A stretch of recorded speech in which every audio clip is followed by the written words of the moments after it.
Thanks for all jumping in today to our session on saving our threatened plant species. My name's Christy Spire. I'm the team leader with our nature education team here at Green Adelaide. And I'd like to kick us off with acknowledging this beautiful country that we're all meeting on. Some of you might be meeting from other country, but Ngadalu Tampanthi, Ngadalu Ghana, Yatanga, Imparenti.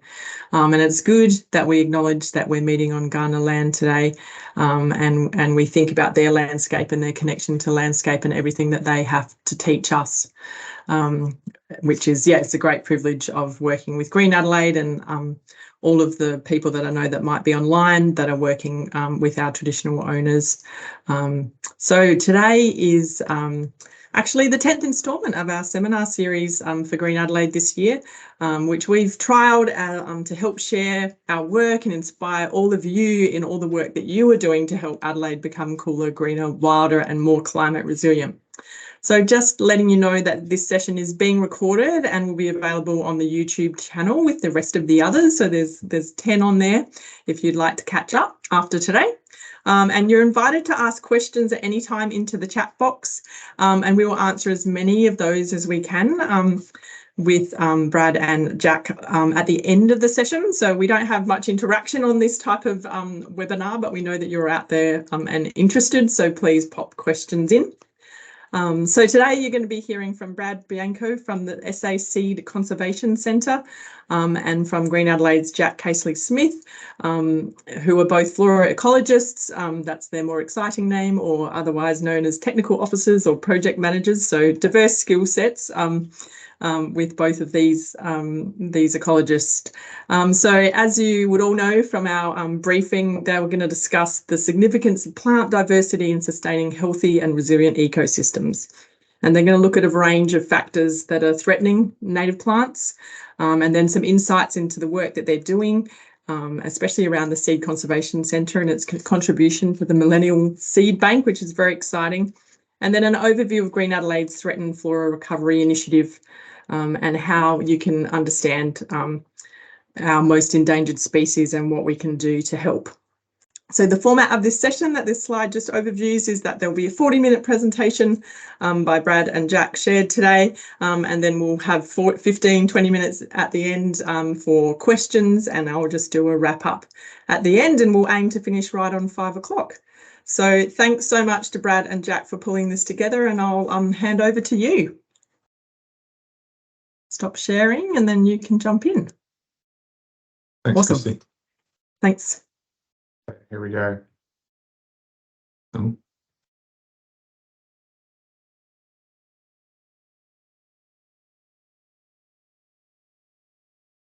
So there we go. There we go.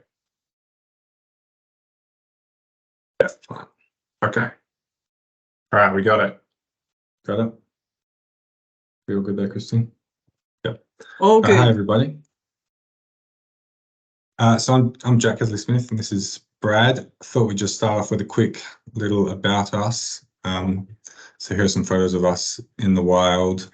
I am, like Christy mentioned, the flora ecologist here at Green Adelaide. I work on a range of projects across the board, but the main one that I'm involved in is the Threatened Species Project. Here is a photo of me hand pollinating a threatened orchid in an undisclosed location. I don't get out as much as Brad might, but a lot of the time I do. It's very fun. Bradley Bianco from the SA Seed Conservation Centre at the Botanic Gardens and State Herbarium here in Adelaide. That's a photo of me surveying Calicales cupreus, a Green Adelaide endemic, only found in this region. And I'm fortunate enough to spend a good part of my time out in the field, and then the rest of my time in the lab doing seed cleaning, seed banking and germination testing, which I'll talk more about a bit later on. So I guess we'll start off by talking about what a threatened species actually is.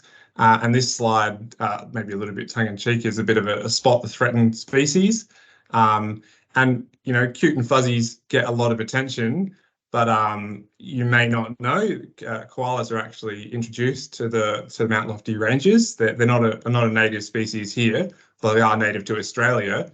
And this is an example of a species that is threatened in some part of its range in the eastern states, where its habitat is being degraded and cleared. But here in the Mount Lofty Ranges, the tree to the right of that koala, Eucalyptus viminalis, or manna gum, or ribbonbark gum, is listed as rare. So it's a rare tree, and it's actually one of the koala's favorite trees to eat. So in this instance, we have a plant that's threatened by an animal that's not native to the region, but it itself is threatened in other parts of its natural range.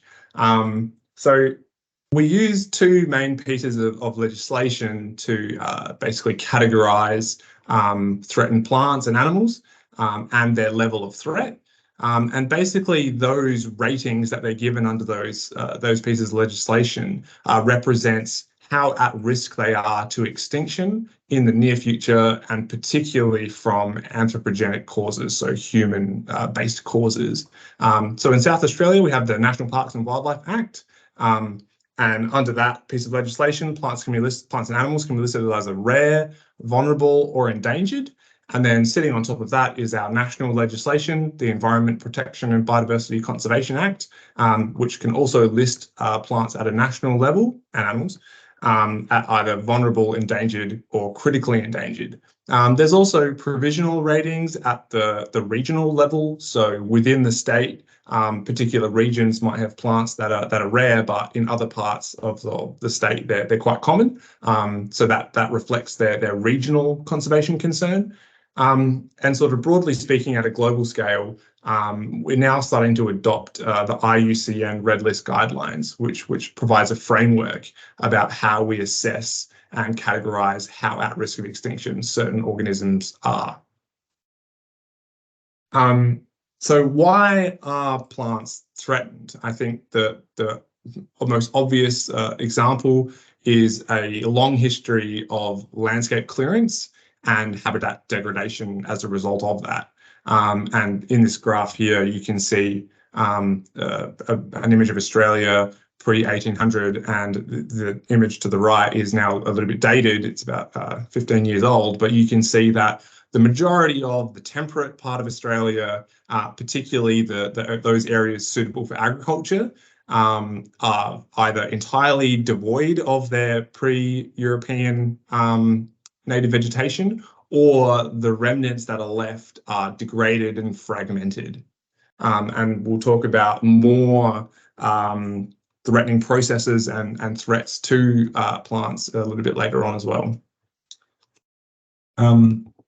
So what does this mean on a global scale? Well, I've just put this graph in to display what's happening based on a study by the WWF 2 years ago now, I think, and basically found that there is a very negative trend. Global biodiversity and health of the planet, it basically revealed that there's a 69% decrease in species population since 1970 of about 31,000 mainly mammal species.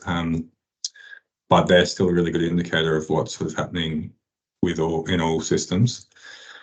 What are the main drivers to this loss of biodiversity?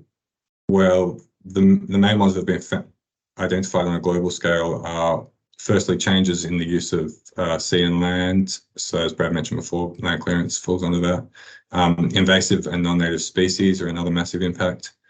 And they're the two that are probably the most relevant to plant biodiversity loss. We also have direct exploitation of organisms, so that includes poaching. Climate change obviously is having a massive effect on where species can persist, and I guess accelerating the rate at which they're needing to adapt and migrate. And the last main driver is pollution. Interestingly, in the State of the Environment report by the Australian government 2 years ago, it was found that declining species and those most at risk of extinction are concentrated mainly in highly modified agricultural and urban landscapes. It's relevant to us. So looking at some Australian trends, this is the graph taken from the Threatened Species Index, which created on dashboard last year. It's showing a really similar story to the global story, where in general, the change in abundance of threatened species, or the population sizes of threatened species in this country are going down across the board, and plants have had those most consistent decreases.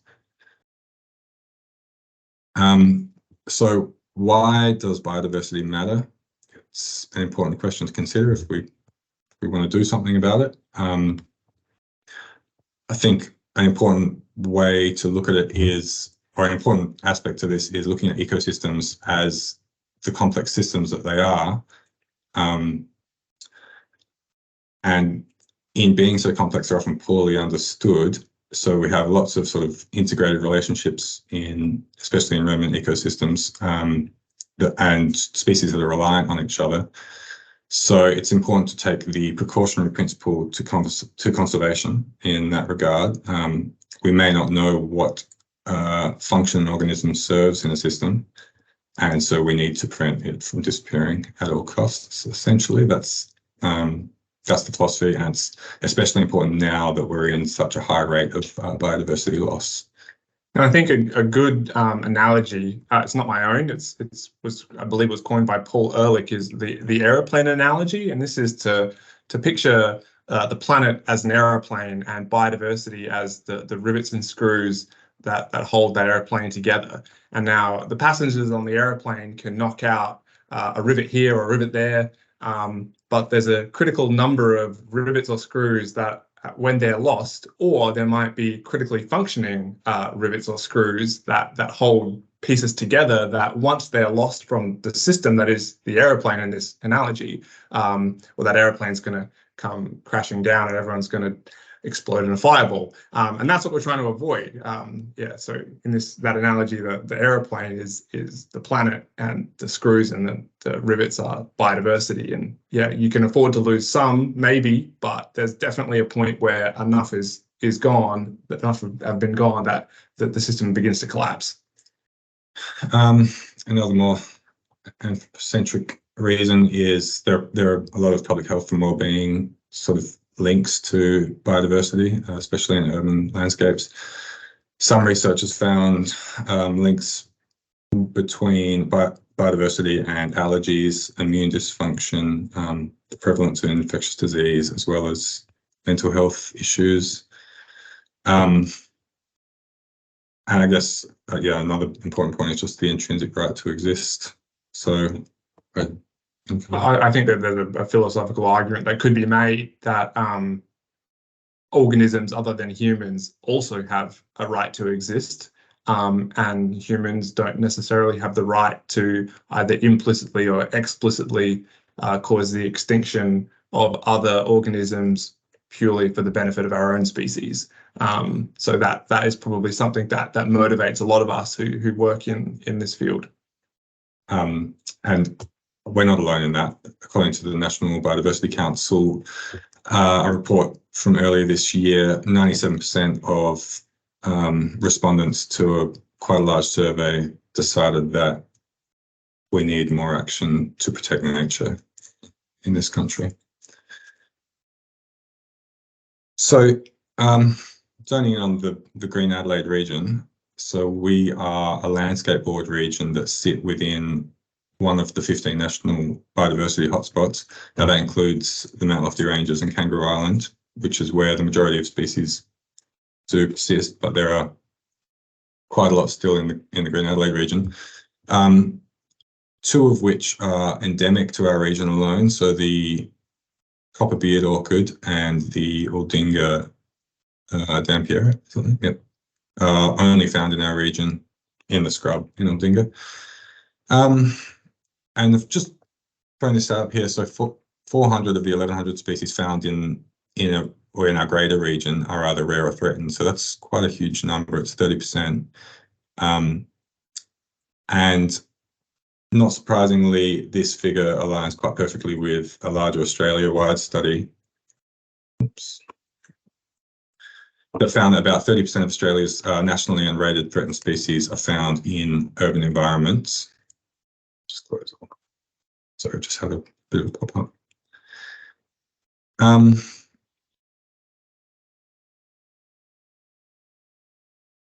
So what's causing this biodiversity loss? So I guess, system? yeah, particularly for this region, but definitely more broadly as well. I've already mentioned landscape clearance. I think that's the most obvious and direct threat to plants in particular, is just the outright removal of their habitat and presence.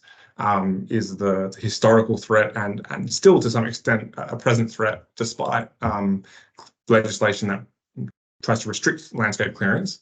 But definitely introduced and overabundant fauna. So deer in the Mount Lofty Ranges, to a lesser extent, rabbits, even mice and rats can have an impact on some threatened plants.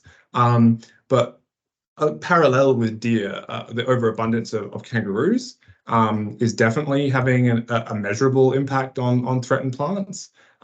Weeds have a huge negative impact on threatened plants. These photos on the screen here show artichoke thistles occupying what was once grey box grassy woodland.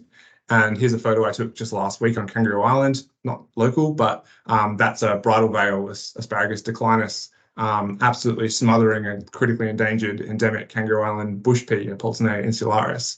A much more complicated and difficult to manage threat and threatening process to threatened plants is alteration of historical fire regimes. So modified frequency, either too frequent or not frequent enough.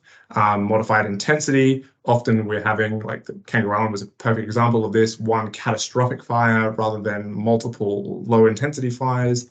The timing, the seasonality of fire. We know that orchids don't like being burnt in spring.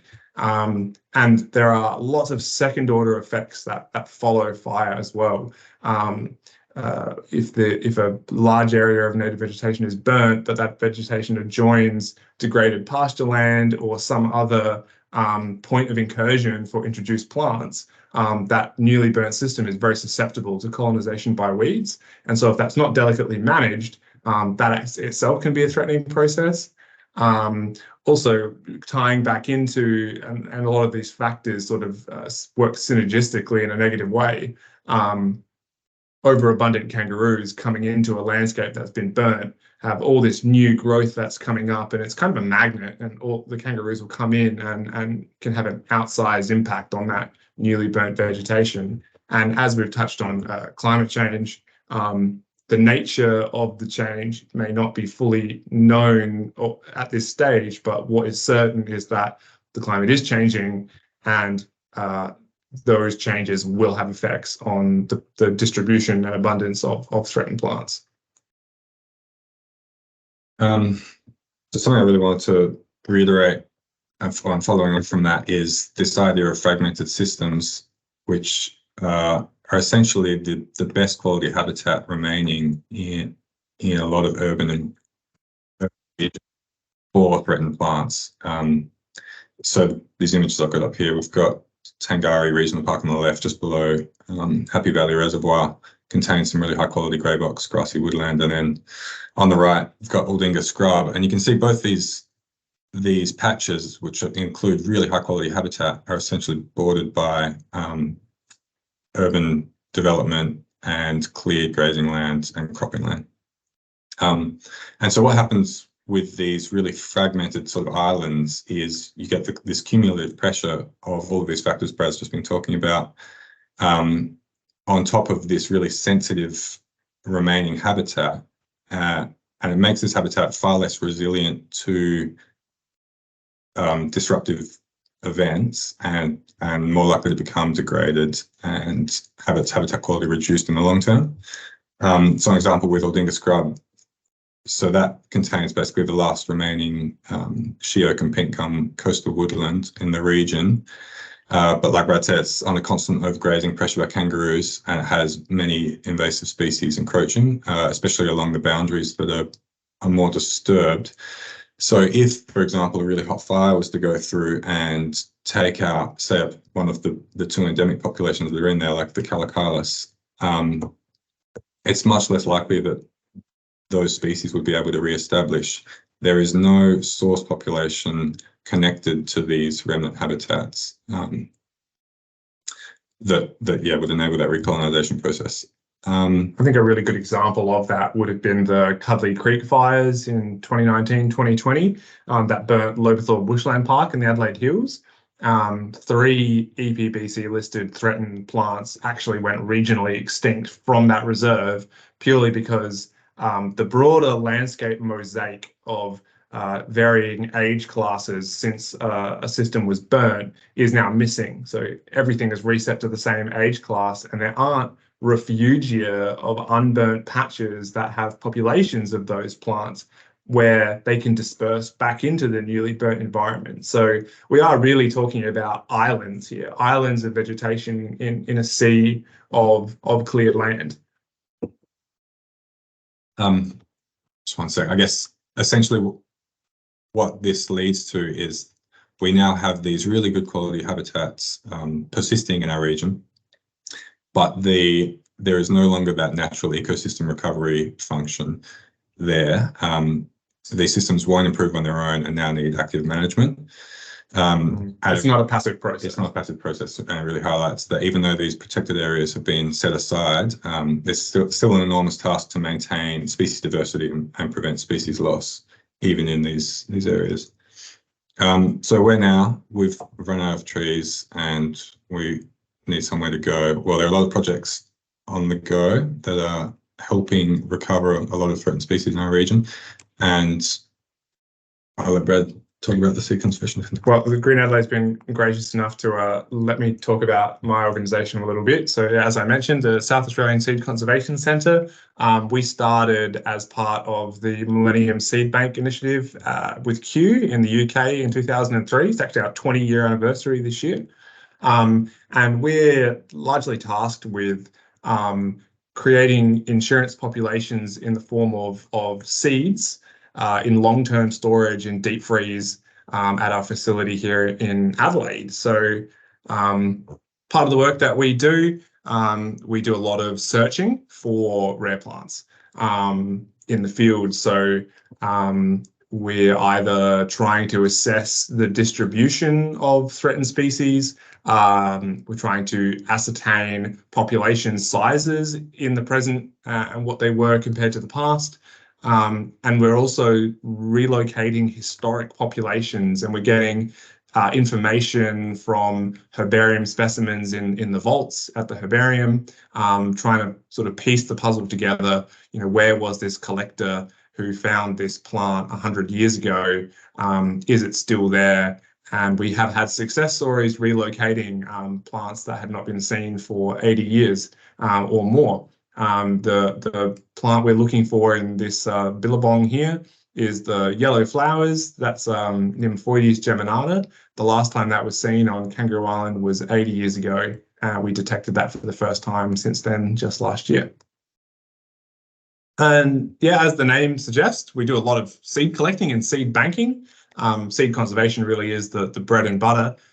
There's a photo of me collecting some bush peas on some coastal cliffs. And there's Jack searching for the pods of Pterostylis species rock ledges in an aptly named habitat where he's looking. So we're looking for populations, robust populations of plants that have good genetic makeup. We're collecting those seeds, we're bringing them back to the lab, we're cleaning them down, we're preparing them to be stored.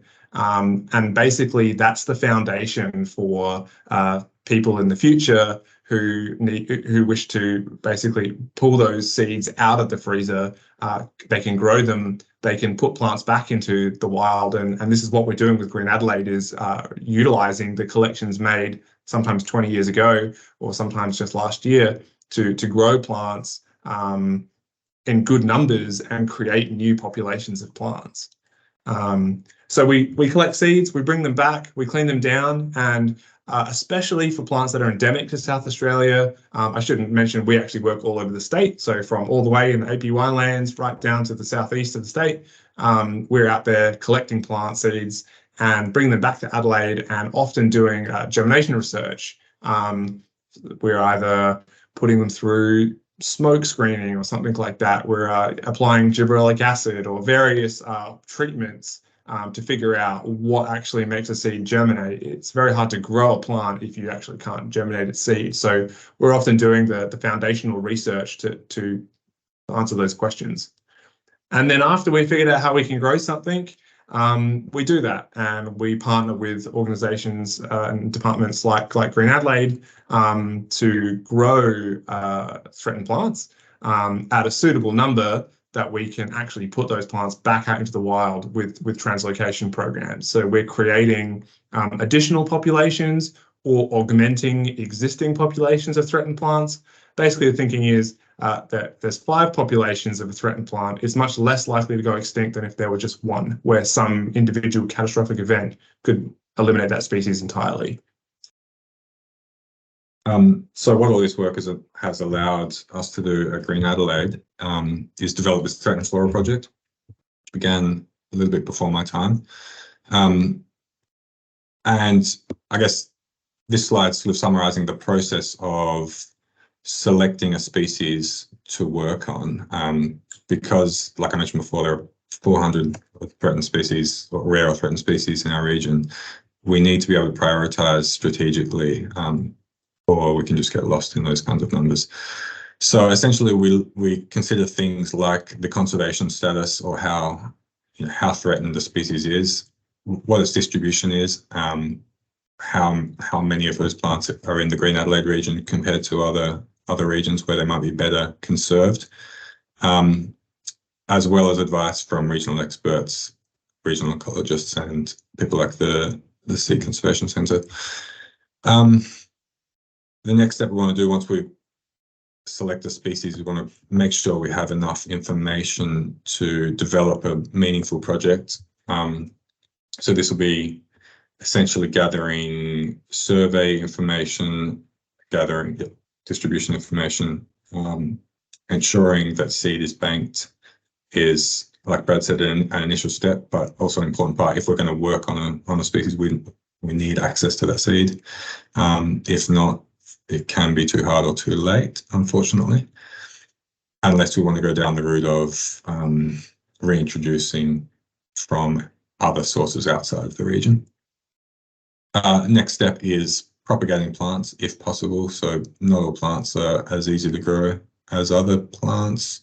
Orchids are a big example of that, which Brad will talk about shortly.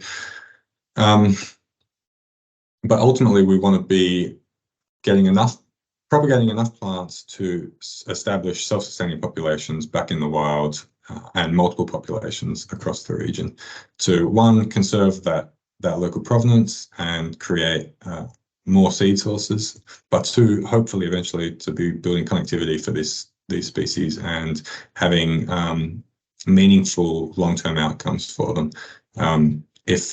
And ultimately, again, we would like to improve the conservation status and listings of a lot of these species that we work on.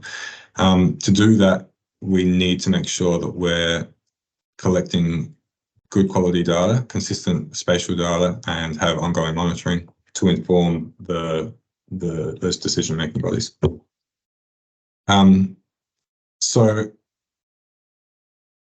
I guess once we've selected, let's imagine we've selected a species, how are we going to work on this? Well, we need to find a lot of project partners who make this possible. So we work with people like the Botanic Gardens, National Parks and Wildlife, Trees for Life, a lot of friends of groups, councils. We've now been working with schools and a lot of private landholders, as well as various other conservation groups and volunteers. Essentially, none of this work could happen without them. We as a landscape board don't own any land, and so we need to work closely with land managers who do or who manage the land. I guess another important thing to mention is a lot of these groups I'm mentioning have the on-ground experience and knowledge pertaining to the species that we're working with, and so collaborating and building these project ideas together is really important. I guess, yeah, lastly, where we can actually plant the plants is often limited to appropriate habitat. So we do a lot of work in public reserves, conservation parks, national parks, and many council reserves as well. as well as a bit of private property. So an example species that I'd like to show you. Here's one species we've worked on. It's the sticky daisy bush, or Olearia passerinoides, subspecies glutescens. So it's listed as rare in the state NPW Act, but in our region it was down to only a few plants, just holding on in a dingus scrub. So essentially it was on the way out, and intervention was required if we were going to preserve those local genetics. First step was we got the seed centre to go and look for any more remnant plants in the scrub, map those plants and bank any seed that was available.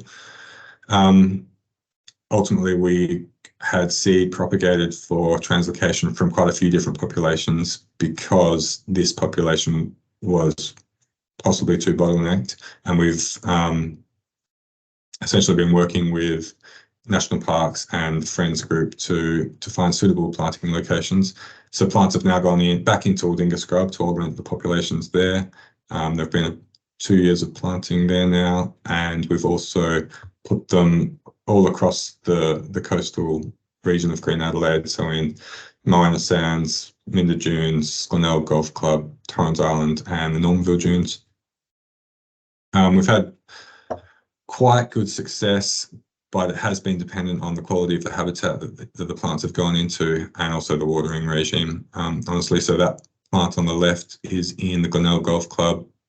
It gets watered very heavily just next to the fairway, and has grown very quickly. Some of the other plants in the more natural settings are having lower survival rates, but essentially we have established now 5 quite healthy populations. That's where they are on the right.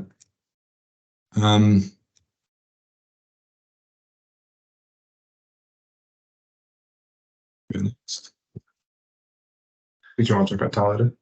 Yeah, another species we're working on is Tylotus angustifolius. Now this is one that's I guess became, or was put on our radar for a variety of reasons, but essentially there was a name change quite a while ago, and this species sort of slipped into the threatened species list, and it's highlighted sort of an important part of planning to do threatened species work is gathering as much information as possible. So a big part of working on this has been getting a lot of surveys done along the coastal cliffs of our region, and we've found a lot more plants than were initially thought to be out there. We did also propagate and plant plants across a variety of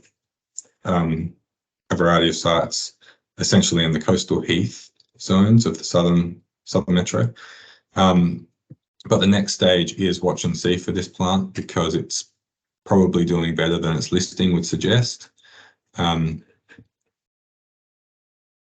here's one that I can talk a bit about that we've been collaborating on with Green Adelaide, and this is one of those very rare examples of a Green Adelaide endemic plant, like Jack said, only found in Aldinga Scrub Conservation Park, critically endangered, single population, probably less than 50 plants in the world, and yeah, it definitely requires delicate management where it's located. So I think as I mentioned earlier, having multiple robust populations, it really mitigates the risk of extinction. So what we've been doing as a large part of our Green Adelaide project on this species is trying to figure out how to actually grow this particular orchid. Very funny looking plant. You can see why it's called a copper beard orchid. It's got a little beard and a nice copper band just above that beard. No one in the world had ever germinated or grown the seeds of Calicalis of any species before. And just this year, our main seed researcher, Dr. Jenny Guerin at the Seed Conservation Centre, cracked the germination code. There's some nice photos of a germinating seed. If you can look at the scale bar there, you'll see that seed is absolutely minuscule. Orchid seeds don't have any energy reserve. They're just an embryo, and they're entirely reliant on symbiotic fungi to facilitate that germination. So this is all done through culturing the fungus in a laboratory, seeding those cultured plates in a sterile environment, incubating those in an incubation chamber, growing them for 3 years before they're at any stage that's suitable to put back into the wild. And the goal here is to create a second population or third population of this particular plant. So if that something did happen to the population in Aldinga, that species wouldn't be lost entirely. I think I've got time to share a very short video, but there's an interesting pollination syndrome where basically a male wasp, a tinid wasp, is fooled into attempting to copulate with this flower. So he's been tricked into thinking that the flower is a female of his species, and there he is there, attempting to mate with it.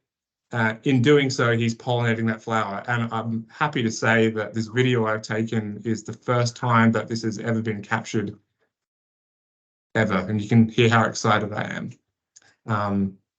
Yeah, that's an example of a really rare species that we're working with Green Adelaide. Oh. There we go. Another quick example of an orchid where we're doing the same kind of in vitro propagation in the laboratory is Caledonia gladiolata, another EPBC endangered species.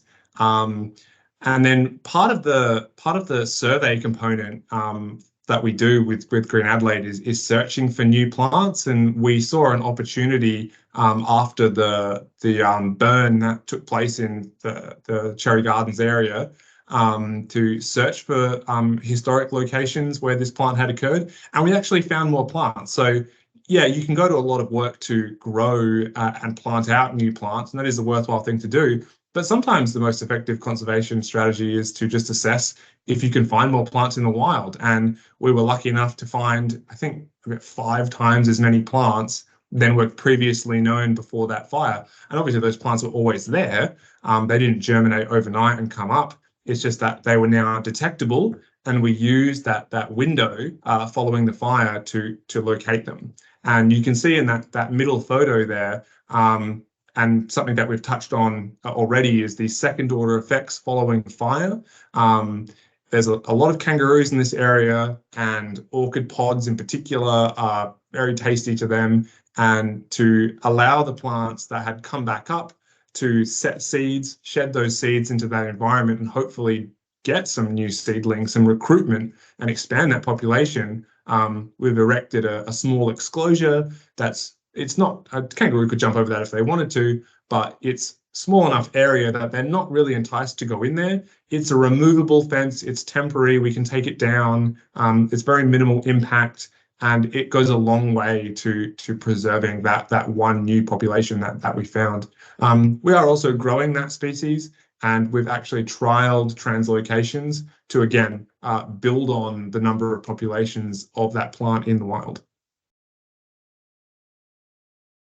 Prasophyllum tortilis. I'll probably keep this one brief as we're getting close to the time here, but this is a really enigmatic species, and this is probably an example of where the best conservation actions you could take for a species like this is to get a better understanding of its ecology, its distribution, its abundance.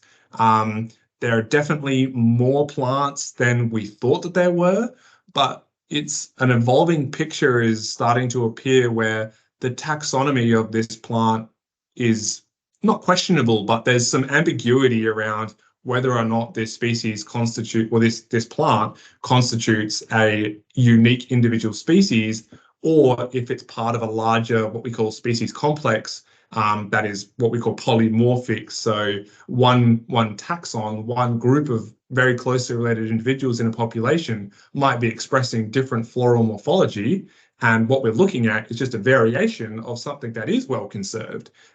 So we're hoping to work to resolve those taxonomic issues and find out more about the basically legitimacy of this very odd looking plant. It doesn't open its flowers, so it's self-pollinating, and it could be that it's now become stably self-pollinating, and you're seeing these really odd morphs basically of this plant reappearing. So this is another Aldinga scrub plant. There are lots of rare plants in Aldinga scrub. And yeah, it's curious, and we've learned a lot about it and where it grows. And yeah, that's a big win, I think.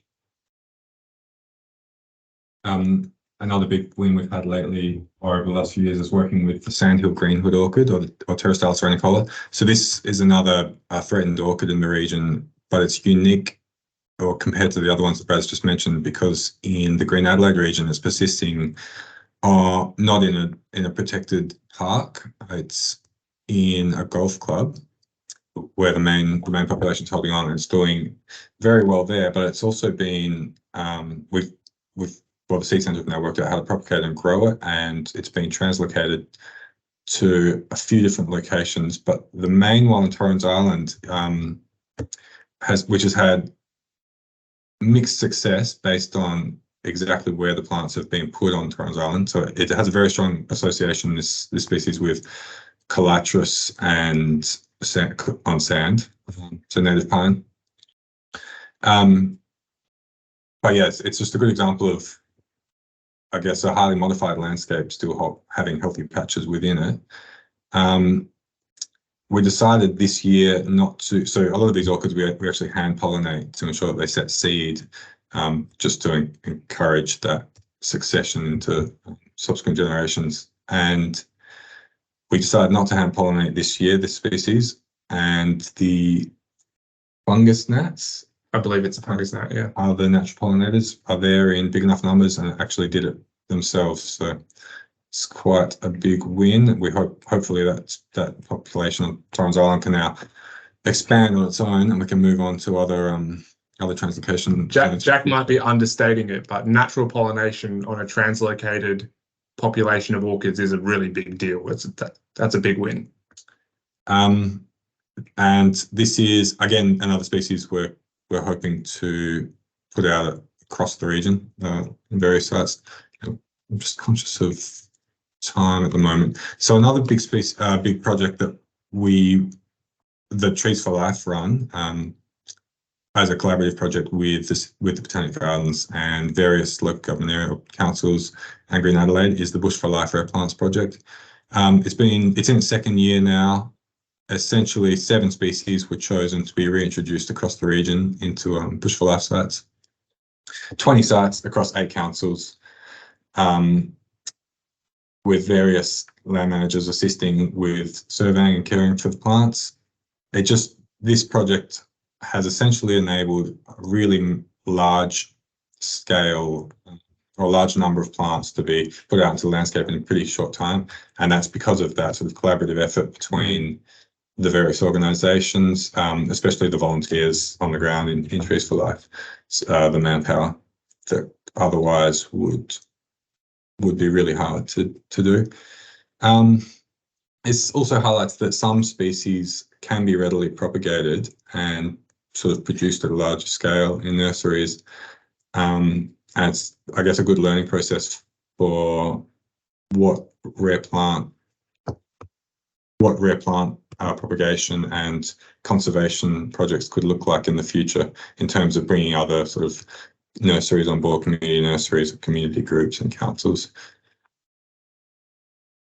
In terms of next steps for this project, so like I mentioned before, we're really aiming for those long-term positive outlooks for the populations that we've set up and their persistence. And ultimately, we'd like to see the status assessments change so that we might move on to other priority species. That's not to understate how important it is that we continue the active management of these sites, especially now that we've introduced threatened species into them.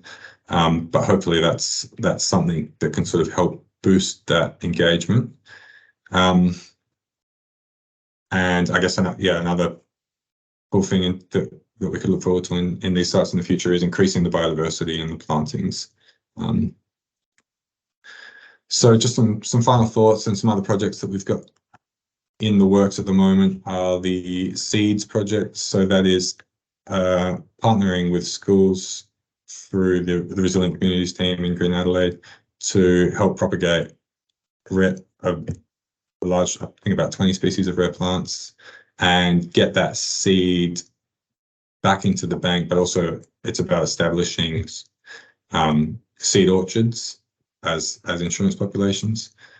Like I mentioned, the Trees for Life project, which is a huge one, and we're also looking at developing sort of bigger council partnership projects where councils could be their own sort of custodians of rare species and do similar things to what I've just been discussing with seed orcharding and rare plant plantings. Like I mentioned, it would be great to be moving things off our list, and where appropriate, distributing that responsibility to sort of community groups so that we could focus on the really tricky stuff. And just some final thoughts about, I guess our ongoing responsibility to conserve biodiversity in our region. And like I mentioned before, it would be great if having more rare plants in these kinds of scenarios would help sort of keep that engagement and bolster that engagement. And I guess my final thought would be, I'm a massive plant nerd. Hopefully some of you folks listening are too. And I just think that a biodiverse environment is simply just more interesting. So thank you. Thank you. Awesome. Thanks so much, guys. Definitely agree. There's a lot more interest in biodiversity. Now we've got a few questions coming through, and lots of people applauding and loving. I think this is a new function on Teams. I haven't seen this before. I've got all these hands applauding you. So that's great to have some interaction on these type of webinars. Renee Williams has just got a question around: is there a public prioritisation list for AMR regional ratings, or is it a case by case for the projects? So there is a list. It's the provisional list of threatened plants, and it's broken down by what we call IBRA regions, which are basically parts of the landscape that are grouped together on common geography and soil types, geography, rainfall. So they're like bioregions, you could say. And so the Flurio and the Adelaide Plains are on two different IBRA regions, but there are lists for the threat category for plants in both of those regions. How would you get that, Jack? We can link. Yeah, we can link to that. Yeah. Sure. Great. Yeah, I think Renee's at a local government, so yeah. Awesome. And there was just a question from Kia, just around your work with any Aboriginal groups, and I noticed that in one of those photos you had working with Raw SA cultural monitors as part of one of those groups, but just wondered if there was any other kind of direct involvement. I know that we obviously work through Green Adelaide's advisory board for all of our projects, but if there was any particular Aboriginal groups that are involved in this project. With your projects? Yeah, absolutely. We're always keen to be engaging with Ghana, especially in our region, and any traditional groups. We have developed and worked with the Ghana Living Cultural Centre at Warraparinga. That's right. We've helped supply plants there, and would love to be, I guess, building a bigger project in terms of culturally important species, and that has been happening on the side a little bit. One species we work on is Klondongs, and it's actually been really difficult to propagate, and with local provenance anyway. So it's a species that does exist in our region, and we've been hoping to be able to get it back out into the landscape and incorporate Ghana into that project, but it's been really tricky with poor quality seed. I guess for me for us at the Seed Conservation Centre, because we work all over the state, when we're on country, we try to work with, especially on parks that are co-managed, like Gammon Ranges National Park, Fulkathumna. So liaising with folks up in those regions, but we're also part of the Aboriginal STEM Congress. So Indigenous folks from all over the state get to come into the Seed Conservation Centre, and if there are students who do have an interest in flora conservation in their own region or more generally, they get an insight into what we do, and we can learn from them as well. Yeah, fantastic. Awesome. And yeah, a question from someone at council, Samantha. I think she's at City of Holdfast. Absolutely love the work that you're doing. How can council assist and get involved with this? So it looks like you've got quite a few different councils already involved, but yeah, if other councils do want to join in, is there a process for that? There is a process for that, and it's something that's in development, because I'd really love for councils to be able to drive their own projects here. It's a new sort of space in terms of rare plant work and rare plant propagation, and there are a few complications around that.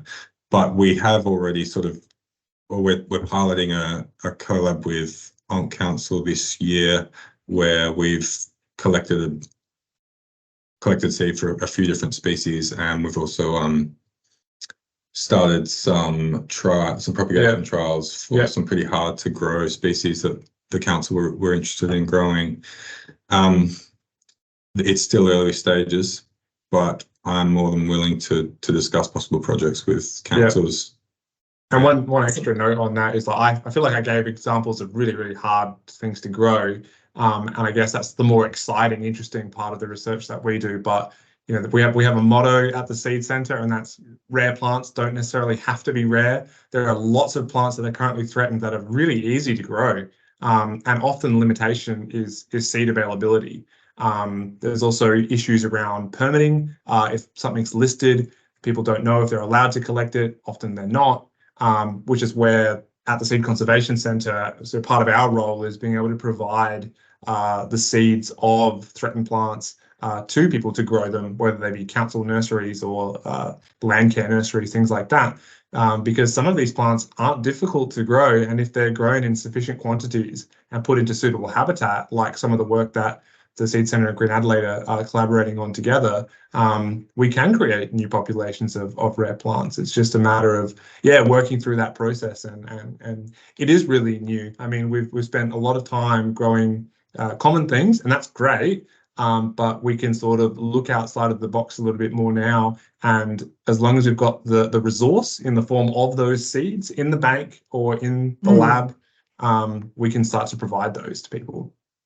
I guess that we're specifically talking about growing plants and propagating, but another massive asset that councils have is council reserves, and there is still a lot of quite high quality habitat out there. So just making sure as councils or as biodiversity teams within councils, you know what you have and what valuable habitat there is. It's probably at risk. So just maintaining them. Yeah, that's great. Yeah, and I love that story that you shared just about actually observing and looking at environments, and sometimes there are plants that you didn't realize were there, or they are regenerating after fire and all of those kind of things. So just the importance of knowing your local landscapes and integrating in within that. This is an interesting question. Green Adelaide has great planning guidelines for residential yards. Are Green Adelaide able to escalate the guidelines from planting suggestions to an enforced species planting list? It could expand a ban on planting declared weeds to banning and other introduced species, and essentially force residents to plant natives only. That's an interesting perspective. What do you think about that, guys? Well, theoretically, there already is legislative framework that prevents planting declared species under That's right. PERS's legislation. So it still amazes me that you can still buy Gazania or Scabiosa at Mitre 10, despite the fact that they're both declared species. So I think I don't know if it's a regulatory enforcement thing or a public education thing or somewhere in the middle.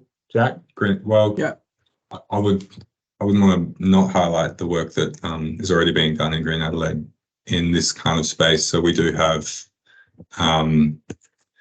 for example, the coastal team run a plant giveaway where you trade gazanias for more suitable species. Fantastic. We have landscape officers who are constantly keeping track of what declared species are being sold across the region and trying to keep track of them all. It is hard because not all invasive species are declared or end up on our radar. But planting lists are an interesting one. I'm always asked for them and to produce them. And the thing is, not all planting lists apply to your patch that you're looking to utilize. So yes, I would love to see a greater diversity in planting lists in general. And I'd love to develop. I'd love people to stop planting weeds. Some kind of tool, interactive tool that could guide that. Yeah, it would be great. Yeah, definitely. Yeah, it comes up again. We've got there's a few great tools out there. Some are a bit limited, and then it is so dependent on your local area as well. And so to get that right information, but we know that people are really hungry for that type of information and are wanting to do the right thing as well. And so there is that public education piece, as well as we know that sometimes it's really important to have that legislation and those bans. There's been some really creative initiatives around replacing gazania in particular along the coast, which is really great. So Ethan was like, no, I was hoping it would go beyond the declared weeds to ban planting introduced species as a whole. But I do know people love their European gardens. Yeah, I think it's a pretty a strong ask to kind of shift completely to that. But again, it's about diversity. I guess if we have time to elaborate on that a little bit more, I mean, we've got 3 more minutes. Your landscape context really influences that as well. Like if you're living in, I don't know, some suburb that's entirely encompassed by other houses and things like that, it doesn't really matter to a certain extent what you grow. But if you border a nice piece of bushland, well, then it really does matter what you're planting. And I guess the landscape context does influence how you might treat your garden, especially areas of your garden that adjoin native vegetation that's intact or even not intact. But you don't want to be introducing more weeds or increasing the weed load. And in terms of introduced plants, I mean, I love my fruit trees. I would be reticent to give those up in place of eucalypts in my backyard. So a bit of balance, I guess. Yeah, totally. And just a quick one before we go back. Roughly how many threatened plant species are receiving attention through Green Adelaide or the other partners kind of in the kind of metro area at the moment? Our project specifically, I think we're up to about 40. Yeah, it's a fair few. And like the level of involvement. Amazing. Some of them might just be survey, like find out more about this plant's distribution. Do we need to be concerned about this, or make some seed collections so we have something in the bank? And then it goes all the way up to tell me how to germinate this beard orchid. And they're on opposite ends of the spectrum of difficulty and level of involvement for a particular threatened plant. Yeah, definitely. I mentioned the mistletoe spreading.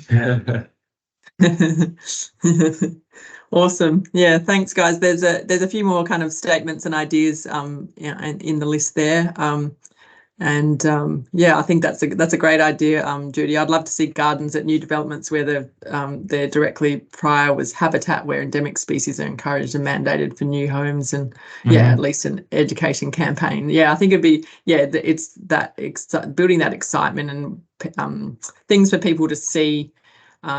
And to know what could be and how they can participate as well. But I think you're right in saying, just being really careful around those remnant areas and, whereas in the urban kind of segmented bits, it's not as important, but it's great for everyone to be aware of what's local to their areas and what's threatened. So thank you so much for delving deep into that today. Just quickly on that, sorry, there is actually quite a good tool that people can use to see what the pre-European vegetation is like where they live, and it's through nature maps. I'm happy to share a link. We can share a link. Yeah, we'll share a link afterwards to everybody. Yeah, thanks for that's a good resource to see what was there before. Yeah, awesome. Any final comments from your YouTube before we wrap up? Just one quickly on native plants in your garden. So my front yard is all native plants, and it shouldn't be understated the biodiversity sort of value of native plants. I get blue-banded bees in Noarlunga in the suburbs pollinating my bulb beans in my front yard. So your little plantings of natives can actually go some distance to helping biodiversity for sure. Yeah, brilliant. Yeah. Yeah, thank you. And yeah, really good to hear about the breadth of all the community involvement and council involvement and volunteer involvement in this project as well. And it's a collective effort amongst everybody. And I'm sure a lot of people online are part of that effort. So thank you. And thank you both for coordinating and caring so much and for this awesome story about all of that work today. So thanks, everybody. Thank you. We'll send a follow-up email with relevant links and resources for everyone, and encourage you to stay in touch. We've got a mailing list with Green Adelaide, so if you want to join in and hear about lots of other projects, please do. And we're actually going to be sending out just a short feedback form to everyone that's online today and other people that have come throughout the year just around this seminar series, because it's been a trial for Green Adelaide this year. And we'd really like to see whether people want to keep having this type of webinar that you can just jump into at the end of your workday and learn lots of new things. So please throw us some feedback in any shape or form over the next little while so we can start planning for next year. So thank you so much. Have a good evening, everyone. Thank you.